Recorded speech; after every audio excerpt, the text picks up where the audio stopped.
A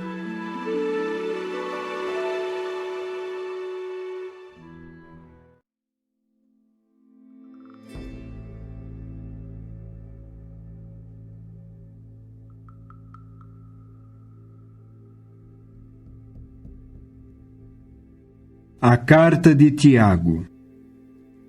Capítulo 1. Tiago, escravo de Deus e do Senhor Jesus Cristo, às 12 tribos que estão espalhadas. Cumprimentos. Considerai tudo com alegria, meus irmãos, ao enfrentardes diversas provações, sabendo que esta qualidade provada da vossa fé produz perseverança. Mas a perseverança tenha a sua obra completa, para que sejais completos e sãos em todos os sentidos, não vos faltando nada. Portanto, se alguém de vós tiver falta de sabedoria, persista ele em pedi-la a Deus, pois ele dá generosamente a todos e sem censurar, e ser-lhe-á dada. Mas persista ele em pedir com fé, em nada duvidando, pois quem duvida é semelhante a uma onda do mar, impelida pelo vento e agitada. De fato, não suponha tal homem que há de receber algo de Jeová. Ele é homem indeciso, instável em todos os seus caminhos. O irmão humilde, porém, exulte sobre o seu enaltecimento, e o rico sobre a sua humilhação, porque ele passará como a flor da vegetação. Pois o sol se levanta com o seu calor ardente e murcha a vegetação, e a flor dela cai, e a beleza da sua aparência externa perece. Assim se desvanecerá também o rico no seu modo de vida. Feliz o homem que estiver perseverando em provação, porque ao ser aprovado, receberá a coroa da vida que Jeová prometeu aos que continuarem a amá-lo. Quando posto à prova, ninguém diga: estou sendo provado por Deus. Não, pois por coisas más Deus não pode ser provado, nem prova ele a alguém. Mas cada um é provado por ser provocado e engodado pelo seu próprio desejo. Então o desejo, tendo se tornado fértil, dá à luz o pecado. O pecado, por sua vez, tendo sido consumado, produz a morte. Não sejais desencaminhados, meus amados irmãos. Toda boa dádiva e todo presente perfeito vem de cima, pois desce do Pai das luzes celestiais, com quem não há variação da virada da sombra. Porque Ele o quis. Ele nos produziu pela palavra da verdade, para que fôssemos certas primícias das suas criaturas. Sabei isto, meus amados irmãos. Todo homem tem de ser rápido no ouvir, vagaroso no falar, vagaroso no furor. Pois o furor do homem não produz a justiça de Deus. Por isso, afastai toda a imundície e aquela coisa supérflua, a maldade, e aceitai com brandura a implantação da palavra, que é capaz de salvar as vossas almas. Entretanto, tornai-vos cumpridores da palavra, e não apenas ouvintes, enganando-vos com falsos raciocínios. Porque se alguém for ouvinte da palavra, e não cumpridor, este é igual a um homem que olha para o seu rosto natural num espelho. Pois ele olha para si mesmo e vai embora, e esquece imediatamente que sorte de homem ele é. Mas aquele que olha de perto para a lei perfeita, que pertence à liberdade e que persiste nisso, este, porque se tornou, não ouvinte esquecediço, mas fazedor da obra, será feliz em fazê-la. Se algum homem achar que é adorador formal, contudo não refrear a sua língua, mas prosseguir, enganando seu próprio coração, a forma de adoração de tal homem é fútil. A forma de adoração que é pura e imaculada do ponto de vista de nosso Deus e Pai é esta: cuidar dos órfãos e das viúvas na sua tribulação, e manter-se sem mancha do mundo.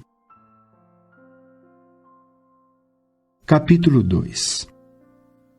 Meus irmãos, será que mantendes a fé do nosso Senhor Jesus Cristo, nossa glória, com atos de favoritismo? Pois, se entrar na vossa reunião um homem com anéis de ouro nos dedos, e em vestuário esplêndido, mas entrar também um pobre, em vestuário imundo, vós, contudo, olhardes com favor para aquele que traja vestuário esplêndido e disserdes: toma este assento aqui, num lugar excelente, e disserdes ao pobre: fica de pé, ou toma aquele assento ali, abaixo do meu escabelo. Não tendes distinções de classes entre vós, e não vos tendes tornado juízes, fazendo decisões iníquas? Escutai, meus amados irmãos.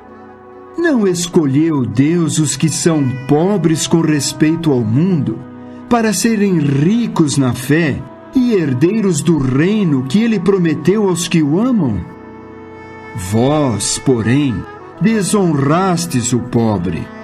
Não vos oprimem os ricos e vos arrastam perante os tribunais? Não blasfemam eles do nome excelente pelo qual fostes chamados? Ora, se estiverdes executando a lei régia, segundo a Escritura, tens de amar o teu próximo como a ti mesmo, fazeis muito bem. Mas se continuardes a mostrar favoritismo, estáis praticando um pecado, porque sois repreendidos pela lei como transgressores. Pois, quem observar toda a lei, mas der um passo em falso num só ponto, tem se tornado ofensor contra todos eles. Pois aquele que disse: não deves cometer adultério, disse também: não deves assassinar. Ora, se não cometeres adultério, mas assassinares, tens-te tornado transgressor da lei. Persisti em falar de tal modo e persisti em proceder de modo tal como os que hão de ser julgados pela lei de um povo livre. Pois, quem não praticar misericórdia, terá o seu julgamento sem misericórdia. A misericórdia exulta triunfantemente sobre o julgamento. De que proveito é, meus irmãos, se alguém disser que tem fé, mas ele não tiver obras? Será que tal fé o pode salvar? Se um irmão ou uma irmã estiverem em nudez e lhes faltar alimento suficiente para o dia, contudo, alguém de vós lhes disser: ide em paz, mantende-vos aquecidos e bem alimentados, mas não lhes derdes o necessário para os seus corpos, de que proveito é? Assim também a fé, se não tiver obras, está morta em si mesma. Não obstante, alguém dirá: tu tens fé e eu tenho obras. Mostra-me a tua fé à parte das obras, e eu te mostrarei a minha fé pelas minhas obras. Crês tu que há um só Deus? Fazes muito bem. Contudo, os demônios creem e estremecem. Mas queres saber, ó homem vão, que a fé à parte das obras é inativa? Não foi Abraão, nosso pai, declarado justo por obras, depois de ter oferecido Isaque, seu filho, no altar? Observas que a sua fé cooperou com as suas obras, e que a sua fé foi aperfeiçoada pelas suas obras. E cumpriu-se a Escritura que diz: Abraão depositou fé em Jeová, e isso lhe foi contado como justiça, e ele veio a ser chamado amigo de Jeová. Vedes que o homem há de ser declarado justo por obras e não apenas pela fé.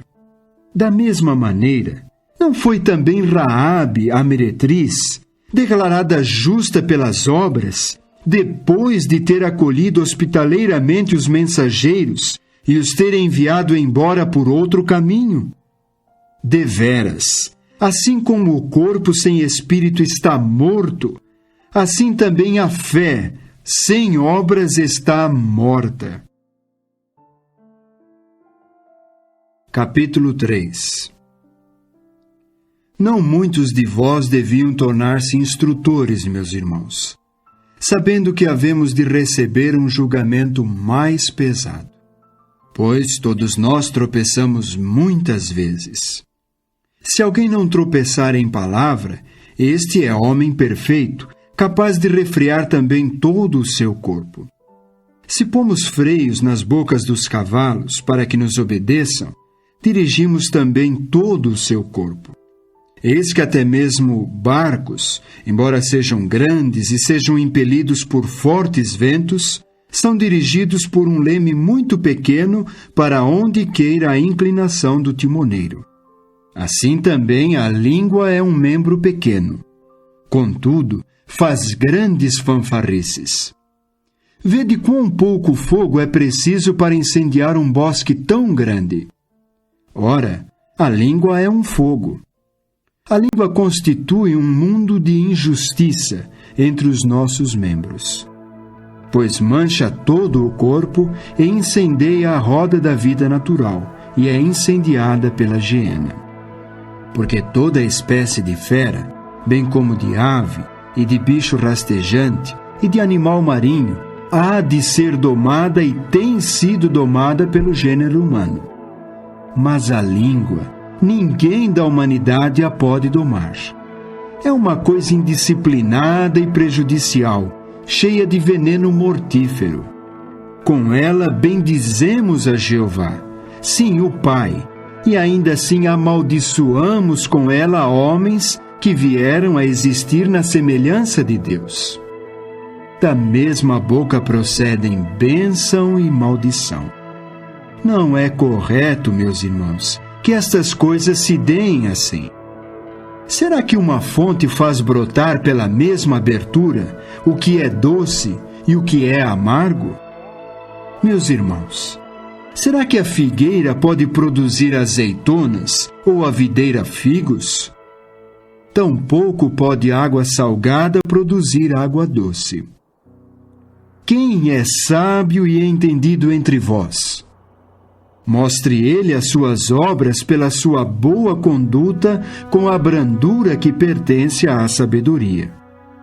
Mas, se tiverdes ciúme amargo e briga nos vossos corações, não vos jacteis e não mintais contra a verdade. Esta não é a sabedoria que desce de cima, mas é a terrena, animalesca, demoníaca. Porque onde há ciúme e briga, ali há desordem e toda a coisa ruim. Mas a sabedoria de cima é primeiramente casta, depois pacífica, razoável, pronta para obedecer, cheia de misericórdia e de bons frutos, sem parcialidade, sem hipocrisia. Além disso, o fruto da justiça tem a sua semente semeada sob condições pacíficas para os que fazem paz. Capítulo 4. Donde procedem as guerras e donde vêm as lutas entre vós? Não vem disso, a saber, dos vossos desejos ardentes de prazer sensual, que travam um combate nos vossos membros? Desejais, e ainda assim não tendes. Prosseguis assassinando e cobiçando, contudo, sois incapazes de obter. Prosseguis lutando e guerreando. Não tendes porque não pedis. Pedis e ainda assim não recebeis, porque estáis pedindo com propósito errado, para que o possais gastar nos vossos desejos ardentes de prazer sensual. Adúlteras, não sabeis que a amizade com o mundo é inimizade com Deus? Portanto, todo aquele que quiser ser amigo do mundo constitui-se inimigo de Deus. Ou parece-vos que a Escritura diz sem propósito: é com a tendência de invejar que o Espírito que estabeleceu residência em nós está ansiando? No entanto, a benignidade merecida que Ele dá é maior. Por isso Ele diz: Deus opõe-se aos soberbos, mas dá benignidade merecida aos humildes. Sujeitai-vos, portanto, a Deus, mas oponde-vos ao diabo, e ele fugirá de vós. Chegai-vos a Deus, e ele se chegará a vós. Limpai as vossas mãos, ó pecadores, e purificai os vossos corações, ó indecisos. Entregai-vos à mágoa, e pranteai, e chorai. Transforme-se o vosso riso em pranto, e a vossa alegria em abatimento. Humilhai-vos aos olhos de Jeová, e ele vos enaltecerá. Cessai de falar uns contra os outros, irmãos. Quem falar contra um irmão, ou julgar seu irmão, fala contra a lei, e julga a lei. Ora, se tu julgas a lei, não és cumpridor da lei, mas juiz. Há um que é legislador e juiz, aquele que é capaz de salvar e de destruir. Mas tu, quem és tu para julgares o teu próximo? Vinde agora, vós os que dizeis: hoje ou amanhã viajaremos para esta cidade e passaremos ali 1 ano, e negociaremos e teremos lucros. Ao passo que nem sabeis qual será a vossa vida amanhã, porque sois uma bruma que aparece por um pouco de tempo e depois desaparece. Devíeis dizer, em vez disso: se Jeová quiser, havemos de viver e também de fazer isso ou aquilo. Mas agora vos orgulhais de vossas fanfarrices pretensiosas. Todo esse orgulho é iníquo. Portanto, se alguém souber fazer o que é direito, e ainda assim não o faz, é pecado para ele. Capítulo 5. Vinde agora, vós ricos, chorai, uivando por causa das misérias que vos hão de sobrevir. Vossas riquezas apodreceram, e vossas roupas exteriores ficaram roídas pelas traças. Vosso ouro e vossa prata estão corroídos, e a sua ferrugem será por testemunho contra vós, e consumirá as vossas carnes. Algo como fogo é o que armazenastes nos últimos dias. Eis que os salários devidos aos trabalhadores que ceifaram os vossos campos, mas que são retidos por vós, estão clamando, e os clamores por ajuda da parte dos ceifeiros chegaram aos ouvidos de Jeová dos exércitos. Vivestes em luxo na terra, e vos entregastes ao prazer sensual. Engordastes os vossos corações no dia da matança. Condenastes, assassinastes o justo. Não se opõe ele a vós? Portanto, exercei paciência, irmãos, até a presença do Senhor. Eis que o lavrador fica esperando o precioso fruto da terra, exercendo paciência com ele, até que venha a chuva temporã e a chuva serôdia. Vós também exercei paciência. Firmai os vossos corações, porque se tem aproximado a presença do Senhor. Não suspireis uns contra os outros, irmãos, para que não sejais julgados. Eis que o juiz está parado diante das portas. Irmãos, tomai por modelo do sofrimento do mal e do exercício da paciência os profetas, que falaram em nome de Jeová. Eis que proclamamos felizes os que perseveraram. Ouvistes falar da perseverança de Jó, e vistes o resultado que Jeová deu, que Jeová é muito terno em afeição e é misericordioso. Acima de tudo, porém, meus irmãos, parai de jurar, sim, quer pelo céu, quer pela terra, quer por qualquer outro juramento. Mas o vosso sim signifique sim, e o vosso não, não, para que não caiais sob o julgamento. Há entre vós alguém que sofre o mal? Faça orações. Há alguém bem animado? Cante salmos. Há alguém doente entre vós? Chame a si os anciãos da congregação e orem sobre ele, untando-o com óleo em nome de Jeová. E a oração de fé fará que o indisposto fique bom, e Jeová o levantará. Também, se ele tiver cometido pecados, ser-lhe-á isso perdoado. Portanto, confessai abertamente os vossos pecados uns aos outros e orai uns pelos outros, para que sejais sarados. A súplica do justo, quando em operação, tem muita força. Elias era homem com sentimentos iguais aos nossos. Contudo, em oração, ele orou para que não chovesse. E não choveu no país por 3 anos e 6 meses. E ele orou novamente, e o céu deu chuva e a terra produziu os seus frutos. Meus irmãos, se alguém entre vós se desencaminhar da verdade e outro o fizer voltar, sabei que aquele que fizer um pecador voltar do erro do seu caminho, salvará a sua alma da morte e cobrirá uma multidão de pecados.